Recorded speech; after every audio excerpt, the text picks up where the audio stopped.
vocês. Caso 3A de comparação de médias. Então, comparação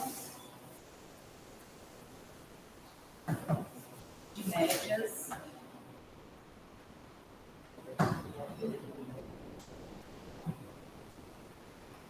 Em amostras independentes.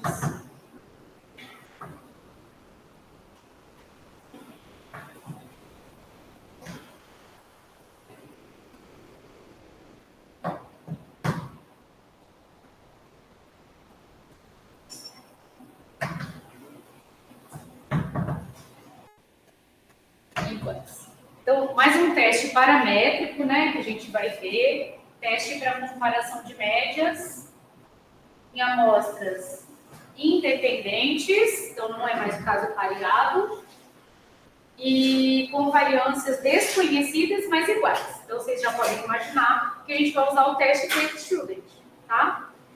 Então, vamos escrever aqui quais são os elementos das amostras, né? Então, eu vou ter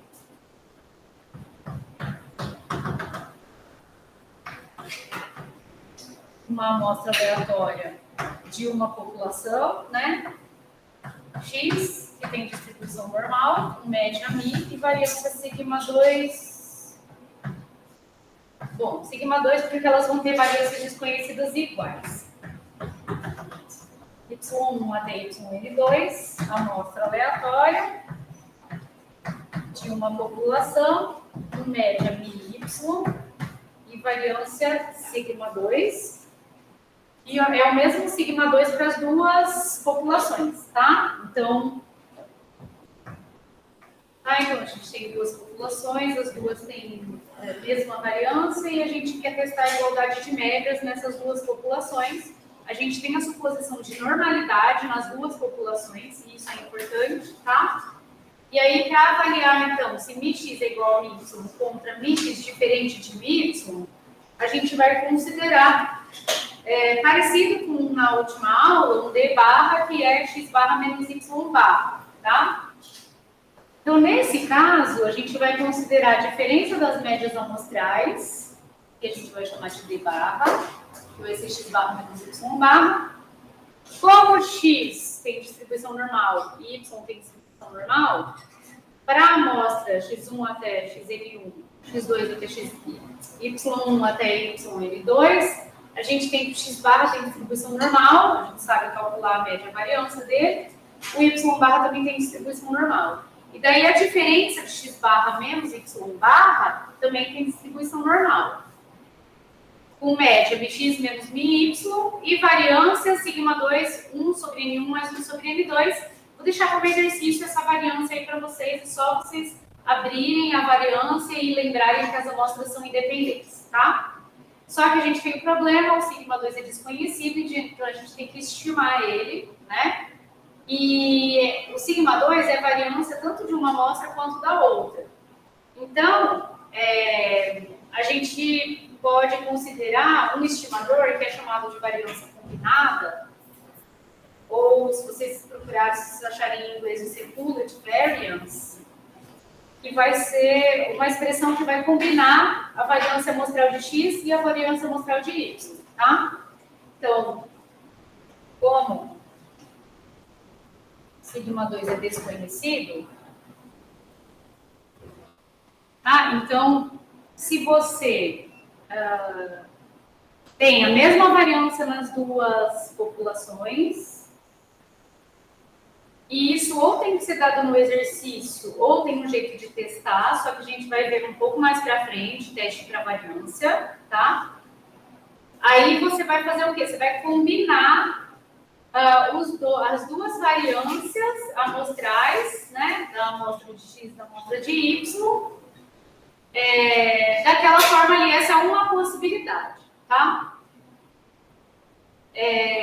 Se a gente abrir essas expressões aí, então vamos abrir, que eu acho que vale a pena ver por que é esse N1 menos 1, N2 menos 1, né? Isso vem lá da variância amostral que a gente está usando. Tá? Então, a primeira expressão aqui é a variância amostral de x, né, baseada na amostra x1 até xn1. E a segunda é a variância amostral de y, baseada na amostra y1 até yn2. E o que está dizendo aquela expressão ali? Eu estou multiplicando n1 menos 1 por S2x. Quando eu fizer isso, então, a variância combinada, que é essa S2C, né, variância combinada, amostral, claro, né? Vocês vão achar ela como Coolidge também. Coolidge variance, tá? Ela está fazendo o quê? Então, ela está pegando esse SX e multiplicando por N1 menos 1. Então, eu vou ficar com soma para I de 1 até N1, xi menos x barra ao quadrado, mais soma para I de 1 até N2, de y menos y barra ao quadrado, tá? Cancela aquele N1 menos 1 e cancela o N2 menos 1. E embaixo eu fico com N1 mais N2 menos 2. Tá? Então eu estou considerando aí a variância de x e a variância de y. E por que é N1 mais N2 menos 2? Por que é menos 2 se na variância que a gente calcula normalmente é menos 1? E aí eu aproveito essa pergunta para falar por que é N1 menos 1. Então, se vocês lembrarem, o N menos 1 embaixo, ele vem para que o estimador da variância seja não biaisado. Mas tem um outro motivo, tá? Por quê? Essa quantidade, essa soma quadrática, ela está relacionada com uma quantidade que se chama número de graus de liberdade. Na amostra inteira, eu tenho N1 quantidades. E eu já usei uma para resumir os dados em x barra. Por isso que fica N1 menos 1 também, tá? Isso daqui, então, eu já usei uma quantidade para resumir os dados, eu fico com o número de observações que eu tinha na amostra menos 1, que é dessa quantidade que eu já usei, tá? E também, adicionalmente, isso daqui é uma quantidade não biaisada para a variância populacional de x, tá? Daí, em y, eu tinha N2 observações, menos uma, que eu já usei, né, uma estatística aqui para resumir os dados em y barra, eu fico N2 menos 1. E nessa expressão aqui, se a gente olhar, esse N1 mais N2 menos 2 também está relacionado com o número de graus de liberdade dessa quantidade aqui, tá? Ou, se vocês quiserem, por outro ponto de vista, eu já usei uma estatística para resumir os dados aqui em x barra, eu já usei uma estatística aqui para resumir os dados em y barra, então eu fico com N1 mais N2, que é o total de observações, menos duas quantidades que eu já usei para resumir os dados, tá? Então, quando eu... Então, assim, outra pessoa poderia falar assim, mas eu quero estimar com essa soma, mais essa soma, e embaixo eu quero dividir pelo total de observações. Poderia usar isso? Poderia, tá? Só que essa quantidade, ela acaba sendo mais interessante, porque ela tem propriedades estatísticas melhores do que se você não tirar esses dois referentes ao x barra e o y barra, tá?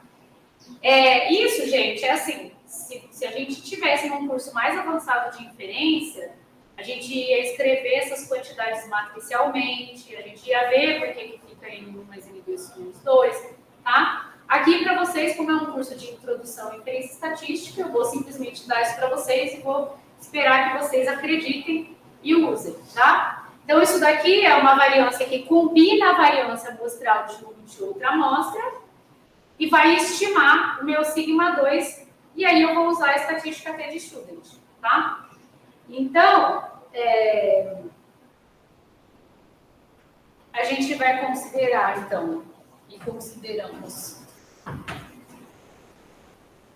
Lembrando, então, a gente está no caso em que eu quero testar hipóteses sobre essa média aqui, que é μx menos μy, que seria a média de D barra, e a variância é desconhecida. Então, eu vou usar o teste t-student. Sempre que a variância é desconhecida, eu uso o teste t-student.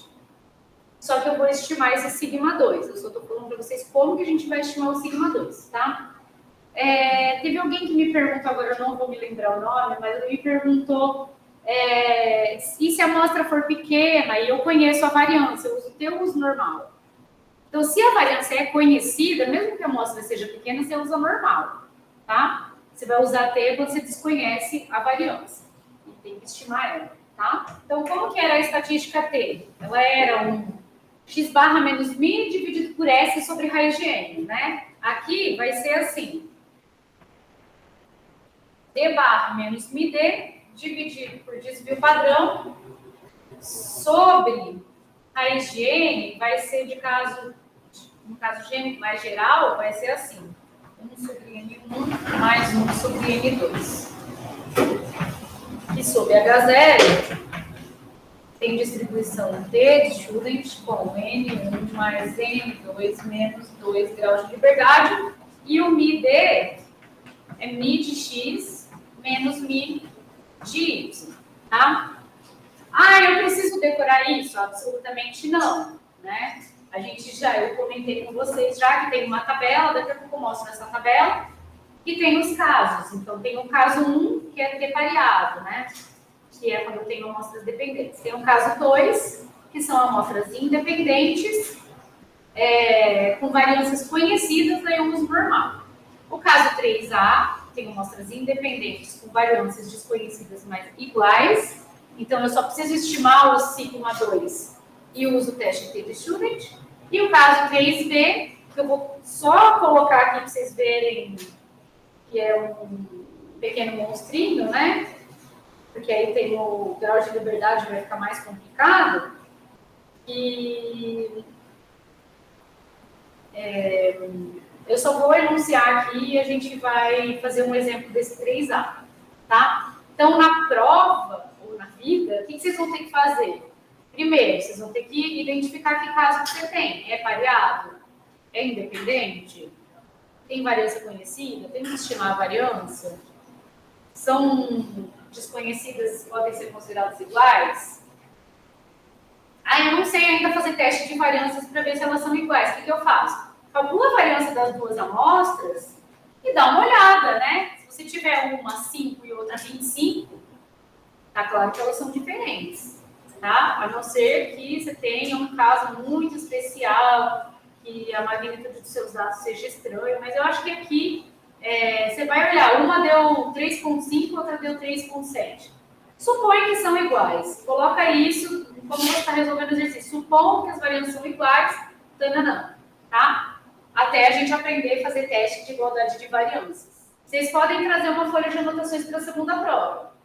Só que não vão anotar nada errado. Porque se você fizer a anotação errada, depois falar para mim, professora, gente, já aconteceu, tá? Não estou falando, duvidando da capacidade de vocês de copiar uma fórmula no papel. Mas já aconteceu. O aluno fez e falou assim, professora, mas na minha folha estava anotado desse jeito. Então, prestem atenção, porque assim, eu deixo vocês trazerem uma folha de anotação. Tá? Então, anota direitinho e... Enfim. Tá? Então, esses casos... Eu vou dispensar o caso 3B, tá? O 3B eu vou só mostrar para vocês depois no projetor. Ele é muito, assim, a expressão é muito grande. Não acho que a gente precisa fazer isso na mão, tá? Vou fazer um exemplo do caso 3A e aí depois eu mostro essa folhinha para vocês, tá bom? Então, um exemplo do caso 3A. Vou colocar o N ali, porque não vai ficar muito apertadinho aqui. 14. Então, para vocês aí no caderno, vocês pode colocar embaixo o N1 e o N2, tá? Isso daqui já é a resolução, tá? Então, eu vou ler para vocês. Sabe-se que... Então, deseja-se saber que dois grupos de digitadores completam a mesma tarefa em tempos médios iguais. Os digitadores do primeiro grupo foram treinados segundo o método japonês e o segundo grupo com o método alemão. Admita que os tempos têm variâncias populacionais iguais e a normalidade dos dados. Use alfa igual a 0,01. Então, no método japonês, a média de tempo foi gasta para concluir aquela tarefa foi 11,57. Não sei se em segundos, deve ser em segundos, deve ser em minutos, né? Não tenho aqui essa informação de qual... em minutos, tá, gente? Minutos. Método alemão 15,38, variância 4,1 no primeiro grupo, 4,3 no segundo. Mas eu não tinha falado que as variâncias eram iguais? As variâncias populacionais, tá? Aquilo ali é variância amostral. E média amostral também. E N1 igual a 14, N2 igual a 13. Então, aqui, ó, é em minutos, tá?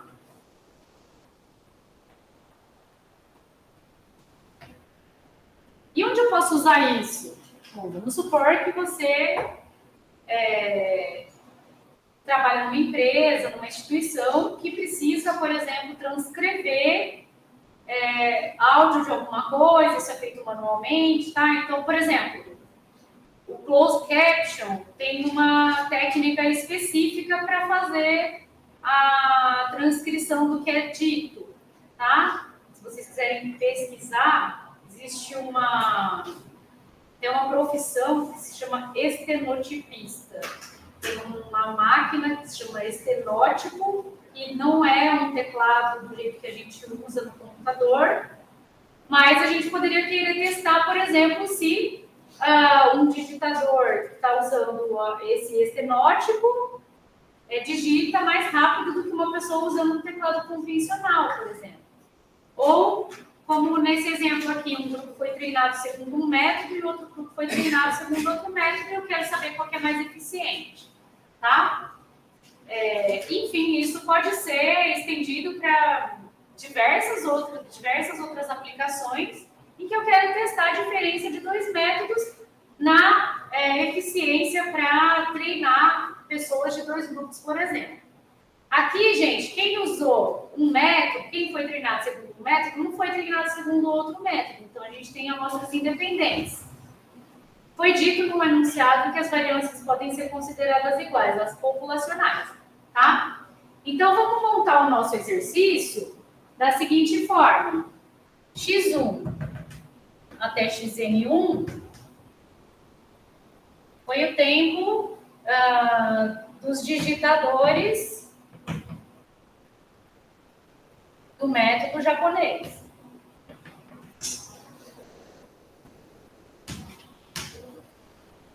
Y1 até yn2, tempo dos digitadores do método alemão. Aqui, média x barra e variância amostral S2x. Já poderia colocar os valores, né? Mas só para a gente colocar do jeito que eu fiz o desenvolvimento lá atrás, então média y barra com variância S2y, tá? Então, quem seria o x barra? O x barra seria 11,57, o S2x seria 4,1. O y barra seria 15,38 e o S2y seria 4,3, tá? Então, a gente vai usar o teste T, porque a variância populacional diz que é igual, mas ela é desconhecida, tá? Isso é importante. E aí, gente, o que eu considero a parte mais importante de todas da inferência? É você saber identificar, escrever como você vai resolver o problema, identificar o método que você tem que usar. Porque fazer a conta, a gente vai fazer a conta à mão aqui na disciplina, porque isso é pedagógico. Mas ninguém vai pegar uma calculadora e vai fazer lá na empresa que está trabalhando, fazer conta disso à mão. Claro que vocês vão usar o computador. Só que se você não souber o que você tem que usar, aí pode ter o computador mais potente do mundo que não vai servir para você, tá? Então, Então, aqui a gente já identificou que são amostras independentes, que a variância populacional é desconhecida, a gente assumiu a normalidade. Então, com tudo isso em mãos, a gente vai usar o teste T. E aí, a gente vai fazer a continha aqui, tá? Então, às vezes os alunos erram conta na prova, eu dou peso menor para isso. Claro que não está correto o exercício. Agora, se você chegar para mim e resolver com T pareado, aí para mim o exercício está errado. Tá? Porque essa é a parte mais importante de todas. Você identificar qual que é o caso, qual que é o método que você vai resolver o problema, tá? Então, D barra menos MD, SC raiz de 1 sobre N1 mais 1 sobre N2 para avaliar se MID X menos MID Y igual a MID igual a 0 contra MIX menos MIY, que é igual a MID diferente de 0. Tá? Então, MID é a média da diferença de X barra e Y barra, né? E o D barra é X barra menos Y barra. Daí a gente vai usar o SC, que é o S combinado. Primeiro a gente viu como calcular o S2C, né? Então, S2C, a variância combinada, que é N1 menos 1, S2X, mais N2 menos 1, S2Y, dividido por N1 mais N2 menos 2. Vamos fazer essa conta aqui. É só colocar aqui, N1 é quanto? 14. Menos 1, 13. 13 vezes 4,1, mais 12 vezes 4,3, dividido por 14 mais 13 menos 2. Isso daqui, se minhas contas estiverem corretas, dá 4,196. E aí o SC, que é a raiz dele, 2,04. Então, o T... antes disso, acho que a gente pode escrever a região crítica, né? Então, deixa eu escrever aqui, ó. Podia ter colocado antes, tá? Sob H0, T, que é aquela expressão que eu coloquei do lado de lá, tem distribuição T de Student, com N1 mais N2 menos 2. E, então, a região crítica, ela vai ser composta de dois valores, menos T crítico e mais T crítico, de tal forma, gente, que como o alfa foi dado de 0,01, isso daqui vai ser 0,01 dividido por 2, a probabilidade, tá? 0,01 dividido por 2.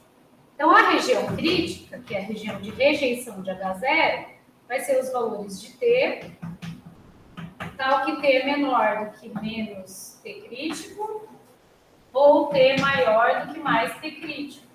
E o T crítico a gente acha na tabela da T, tá? Então, vamos achar a tabela da T.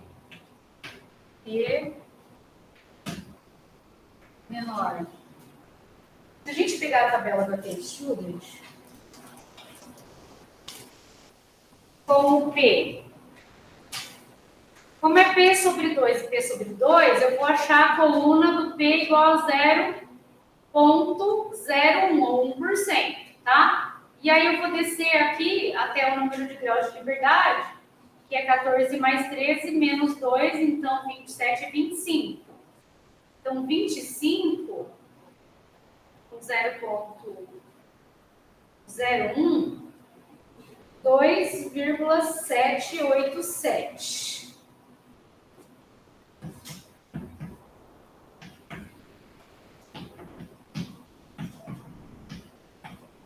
E aí eu vou calcular o T observado na minha amostra, tá? T observado. T barra que foi observado, menos MD sobre H0, dividido por SC raiz de 1 sobre N1 mais 1 sobre N2.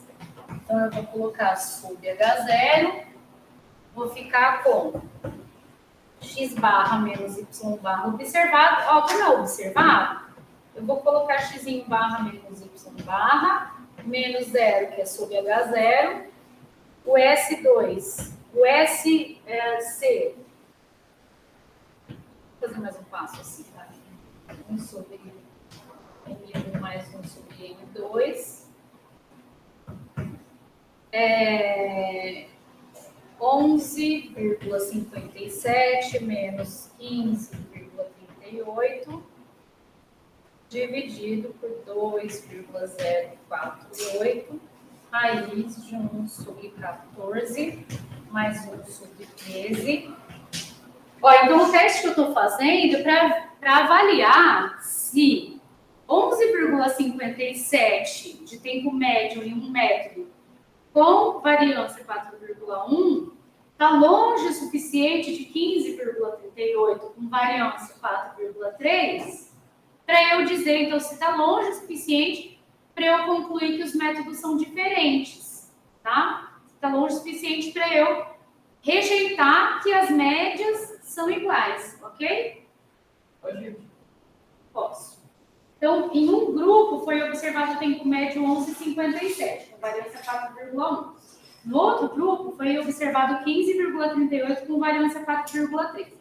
Eu quero saber se esses valores amostrais estão longe o suficiente para eu rejeitar que as médias são iguais. Ou se com essas variâncias, essas médias poderiam ter sido observadas ao acaso, tá? Então, notem que a variância, ela importa.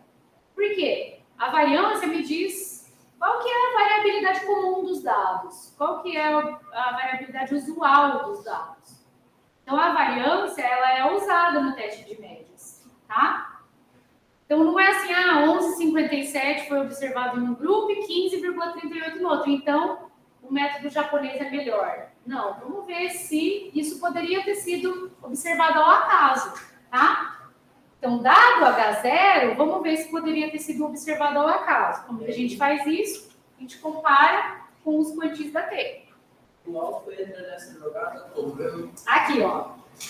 Sim. Mas isso conceitualmente significa que eu estou dando uma margem de 1% de chance? Significa que você está admitindo cometer 1% de erro do tipo 1. Dado que H0 é verdadeira, eu posso errar em 1% das vezes. Sim. Com essa conclusão, tá bom? Então, fazendo essa continha aqui, vou deixar para vocês conferirem depois, a gente observou menos 4,8311, que está na minha região crítica, tá? Então, dado que H0 é verdadeira, a distribuição dos T's, das estatísticas T, vai seguir essa distribuição aqui, tá? Em que menos 2,787 já deixa 0,005 de probabilidade à sua esquerda. E qual foi o valor realmente observado? O valor está aqui, mais ou menos, está bem longe.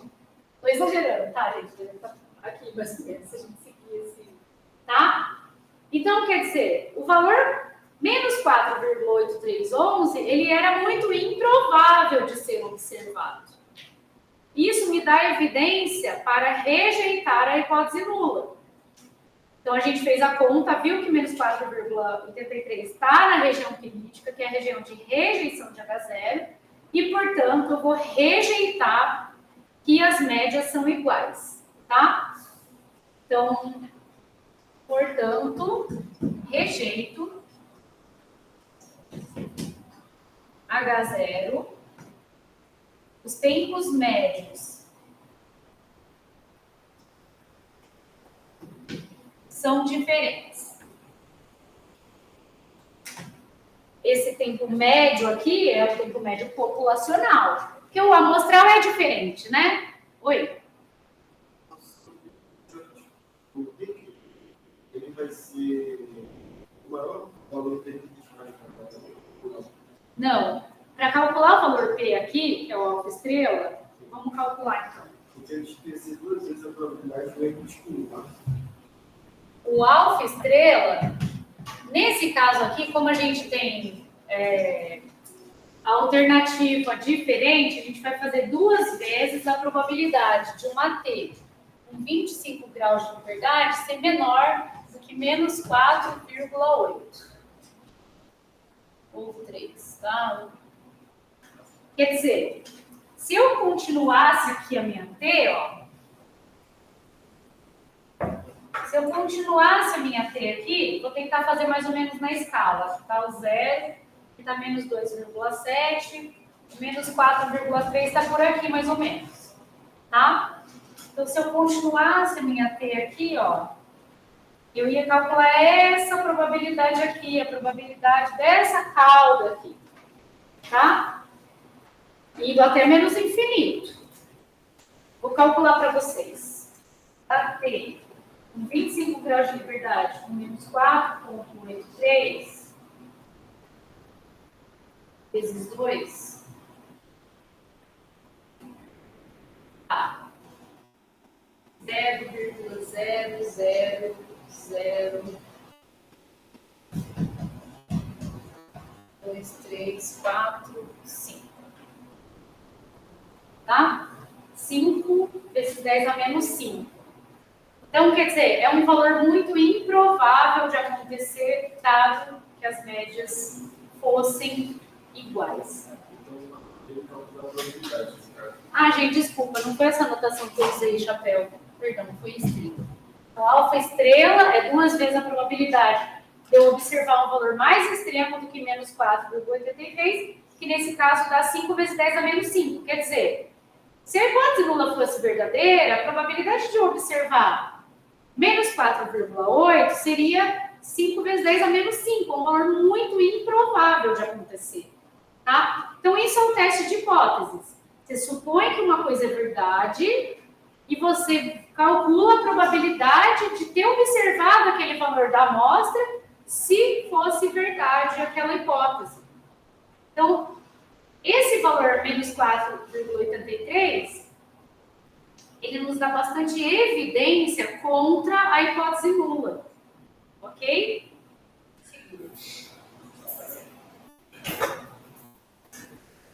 A gente tem essa tabela aqui que dá os casos, tá? Então, isso daqui vai estar nas anotações de vocês para a prova. Se for amostra pareada, como que é a estatística?